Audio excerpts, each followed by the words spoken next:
Your problem statement. Briefly describe your current relationships with family, friends, and fellows. Are your closest relationships healthy and thriving, or are they damaged and stressful? Number 2, briefly describe the relationships you would like to have with family, friends, and fellows. This could include factors such as communication or quality and quantity of time.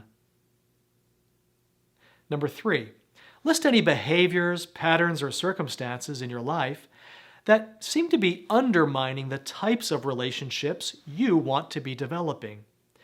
What feels contradictory to your values as they relate to your relationships?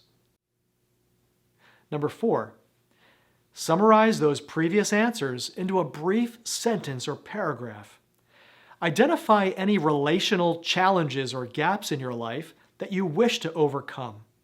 This is your relational FIRE problem statement.